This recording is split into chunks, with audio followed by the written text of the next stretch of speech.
নীলফামারী সরকারি college online ক্লাসে একাদশ শ্রেণীর ব্যবসা শিক্ষা শাখার ছাত্রছাত্রীদের সকলকে শুভেচ্ছা ও স্বাগতম। নিশ্চয়ই তোমরা করোনাকালীন সময়ে ভালো আছো, বাড়িতে থাকবে, সুস্থ থাকবে এই প্রত্যাশা করি। অযথা বাইরে ঘোরাফেরা করবা না, বাড়িতেই থাকবা। আমি কাজী এম জাকিরুল ইসলাম, সহকারী অধ্যাপক ব্যবস্থাপনা বিভাগ, নীলফামারী সরকারি কলেজ নীলফামারী। তোমাদের আজ একাদশ শ্রেণীর ব্যবসা শিক্ষা শাখার ব্যবসায় সংগঠন ও ব্যবস্থাপনা প্রথম পত্রের ষষ্ঠ অধ্যায়ের সমবায় সমিতির প্রথম অনলাইন ক্লাস। নিশ্চয়ই তোমাদের ক্লাসটি ভালো লাগবে এবং তোমরা ক্লাসটি থেকে নিম্নোক্ত বিষয়ের উপর তোমরা জানতে পারবে। প্রথমে হচ্ছে যে সমবায় সমিতির সংজ্ঞা, সমবায় সমিতির উদ্দেশ্য, সমবায় সমিতির নীতিমালা, এগুলো সম্পর্কে আমরা জানবো। সমবায় সমিতির সংজ্ঞার ক্ষেত্রে কে ভূষণ বলেছেন, কতিপয় ব্যক্তি স্বেচ্ছায় একত্রিত হয়ে নিজেদের অর্থনৈতিক স্বার্থে যে সংস্থা গড়ে তোলে তাকে সমবায় সমিতি বলে। আর 2001 সালের সমবায় আইনের 2-20 ধারা অনুযায়ী সমবায় সমিতি অত্র আইনের অধীনে নিবন্ধিত এবং নিবন্ধিত বলে গণ্য কোনো সমবায় সমিতিকে বলা হয়। এছাড়াও আমরা বলতে পারি যে সমবায় সমিতি কতিপয় লোকের স্বেচ্ছামূলক সংগঠন। সাধারণত নিম্ন আয়ের সমশ্রেণীর মানুষ এ সংস্থা গড়ে তোলে। আর হচ্ছে সদস্যগণের সমভাবে নিজেদের মধ্যে মুনাফা বন্টন করে। আমরা সাধারণত বলতে পারি যে একটা নির্দিষ্ট শ্রেণীর লোকেরা তাদের নিজেদের মধ্যে অর্থনৈতিক সম্পদ বৃদ্ধি করার জন্য এবং নিজেদের কল্যাণের জন্য তারা সমবায় সমিতি গঠন করে থাকে। এবার আমরা দেখব যে সমবায় সমিতির উদ্দেশ্যগুলো কি কি উদ্দেশ্য নিয়ে আমাদের সমবায় সমিতিগুলো গঠন করা হয়। প্রথমে আসছে যে 1 নম্বর উদ্দেশ্য, যে সঞ্চয় সৃষ্টি। সঞ্চয় সৃষ্টির এখানে বলা হচ্ছে যে সদস্যগণ চাঁদা পরিশোধের লক্ষ্যে নিজের আয় থেকে কিছু সঞ্চয় করে। সদস্যগণ চাঁদা সৃষ্টির জন্য নিজের আয় থেকে কিছু সঞ্চয় সৃষ্টি করে তারা। 2 নম্বর হচ্ছে যে মূলধনের যোগান। মূলধনের যোগানটা কিভাবে হবে, যে সদস্যদের সঞ্চিত অর্থ একত্রিত করে মূলধন গঠিত হয় এবং সঞ্চিত মূলধন শিল্প উৎপাদনে ব্যবহৃত হয়ে থাকে। এছাড়াও সব সদস্য হতে অল্প অল্প করে শেয়ার মূল্য সংগ্রহ করে এটি বড় আকারের মূলধন যোগান করা হয়। আর্থিক কল্যাণ, তাদের মধ্যে আরেকটি পয়েন্ট হচ্ছে আর্থিক কল্যাণ। মুনাফা অর্জনের একমাত্র উদ্দেশ্য না হলেও সদস্যদের আর্থিক কল্যাণের মাধ্যমে সমবায় ব্যবসার উন্নতি করে। অপেক্ষাকৃত বৃহদায়তন ব্যবসা পরিচালনা করে সদস্যদের আর্থিক কল্যাণ সাধন সম্ভব হয়। এরপরে আমরা পয়েন্ট দেখছি যে আত্মনির্ভরশীলতা। আত্মনির্ভরশীলতা হচ্ছে যে কম আয়ের সদস্যদের কর্মসংস্থান সৃষ্টির মাধ্যমে নির্ভরশীল করা যায়, কম আয়ের যারা থাকে। তারপর ঐক্য সৃষ্টি, নিজেদের ভাগ্য উন্নয়নে একত্রে এক হয়ে কাজ করে বলে তাদের মধ্যে ঐক্য সৃষ্টি হয়। সম্পদের সুষম বন্টন, এখানে সমবায়ের মাধ্যমে সংকট ভুগতে থাকা নিম্ন আয়ের মানুষের আয় বৃদ্ধির মাধ্যমে সম্পদের সুষম বন্টন করা হয়ে থাকে। অর্থাৎ সমবায় কম আয়ের মানুষের সম্পদ বৃদ্ধির মাধ্যমে সম্পদের সুষম বন্টন করে থাকে। এরপরে হচ্ছে যে সমাজ কল্যাণ, সদস্যদের এবং এলাকার কল্যাণের মাধ্যমে জনগণের সমাজ কল্যাণ করা হয়ে থাকে। সেবা, মুনাফা নয় সেবায় আদর্শ এই নীতি অনুসরণ করে সমবায় সেবা ধর্মী সংস্থায় পরিণত হয়। কর্মসংস্থান, সাধারণত বিভিন্ন উৎপাদনমুখী ও উন্নয়নমুখী মূলক ব্যবসায় বিনিয়োগের মাধ্যমে নতুন নতুন কর্মসংস্থান সৃষ্টি হয়ে থাকে।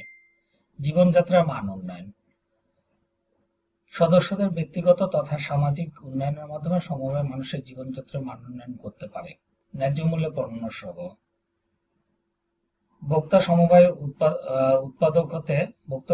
উৎপাদক হতে একসাথে অনেক পণ্য কিনে বা উৎপাদনের মাধ্যমে সদস্যদের মধ্যে ন্যায্য মূল্যের সরবরাহ করতে পারে। তাহলে আমরা দেখতেছি আর একটা হচ্ছে যে সর্বশেষ পয়েন্ট হচ্ছে মধ্যস্বত্বভুক্তি উচ্ছেদ। উৎপাদনকারীর সমবায়ের মাধ্যমে সদস্যগণ সরাসরি উৎপাদকের কাছ থেকে পণ্যদ্রব্য সংগ্রহ করতে পারে বলে মধ্যস্বত্বভোগীদের উচ্ছেদ করা সম্ভব হয়। এছাড়াও আমরা আরো কিছু পয়েন্ট বলতে পারি যে দুর্নীতি প্রতিরোধ, উৎসাহ সৃষ্টি, ঋণ সুবিধা সৃষ্টি, দক্ষতার উন্নয়ন, নৈতিক শিক্ষা, নেতৃত্ব সৃষ্টি, এগুলো আরো কিছু পয়েন্ট আমরা এই সমবায় সমিতির মাধ্যমে আমরা দেখতে পারি। সমবায় সমিতি তারা কি করে যে এই সকল উদ্দেশ্য নিয়ে তারা একত্রিত হয়ে কিছু লোক তাদের নিজেদের উদ্দেশ্য হাসিলের জন্য তারা সমবায় সমিতি গঠন করে থাকে। এরপরে আমরা দেখবো যে সমবায় সমিতির নীতিমালাগুলো কি কি কি কি নীতিমালার উপর ভিত্তি করে একটি সমবায় সমিতি গঠন করা হয়ে থাকে বা এর আদর্শ সমূহ কি হতে পারে। নীতি হলো এমন এক ধরনের প্রতিষ্ঠিত নির্দেশক। নীতি হলো এমন এক ধরনের প্রতিষ্ঠিত নির্দেশক যা সবার নিকট গ্রহণযোগ্য ও অবশ্য পালনীয়।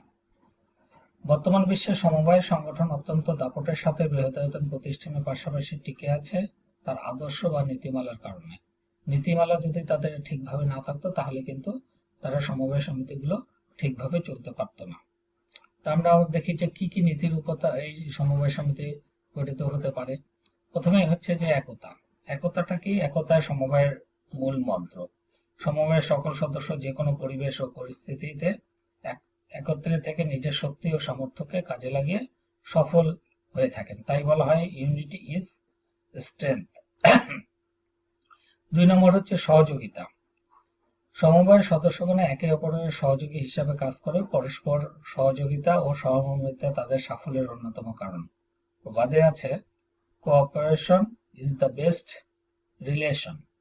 এরপর আমরা দেখছি যে সাম্য। সাম্য কি? সাম্য মানে সমান।